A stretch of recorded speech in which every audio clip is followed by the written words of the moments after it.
बताओ, उससे कहा कि बोले जब बुला के लाओ। अच्छा, उन्हें उनका रास्ता पता था, तो वो सहम गया कि बोले कि हो सकता है कि औरंगजेब के सिपाही को गिरफ्तार करने के लिए तुमने आने बहाने लगाए।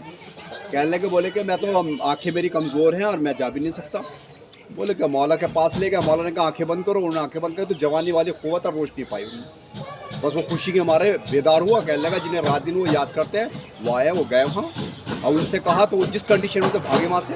कौन पब्लिक, जब पहले इंसान कोई अजनबी तौर से भागता उसके पीछे उसका मोहब्बत होती थी पहले, तो सारा गाँव उनके पीछे यहाँ आ गया। यहाँ के देखा जंगल में खुशबू से मुअत्तर था और उनके घोड़ों के जुगवाल थे और वो पूरा मतलब वो आने के बाद देखा कि मौला ने बुलवाया भी और मैं मौला से ना मिल सका। बहुत रोए और रोते रोते गश्त की हालत में ना बेहोशी की हालत में चले गए। तो मौला ने कहा उनके पर्दे हटे। बोले सामने मौला थे कि बोले ये जगह हमें पसंद आ गई है और हमारी यहाँ यादगार कायम करें। फिर उन्होंने जो जो चीज़ें उन्होंने बताई वो चीज़ें निकली हैं। वो ये जगह थी सामने, तो ये सामने जहाँ जरी रखी हुई है इसके नीचे है और ये तीसरी चौथी दफ़ा दरगाह बन चुकी है। सैयद दादा राजू ने इसकी तामीर की थी। यही खादिम है, आने वाला सबसे पहले वहीं सलाम करता है, फातिहा पढ़ता है और वहीं अर्ज़ू लगाता है।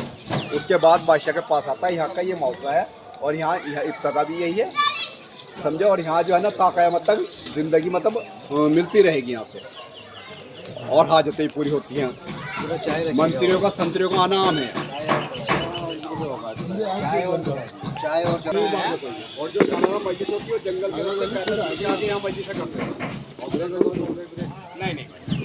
उनका जो बता रहे हैं कि जो यहाँ पे इन्होंने सब बताया है वो इनको सब हकीकत बात पता है और जो बात इनकी बीती है, जो इन्होंने हकीकत बताई है वो हकीकत है और यहाँ पे जो हुआ है वो मुकम्मल है। लोग यहाँ पे ज़ियारत करने के लिए और उनके भोले के कदम मुबारक की ज़ियारत करने के लिए यहाँ पे आते हैं। और सबसे पहले वहाँ पर मैं आपको वहाँ पर लेकर चलूँगा, वहाँ पर आपकी ज़ियारत वहाँ पर कराऊँगा।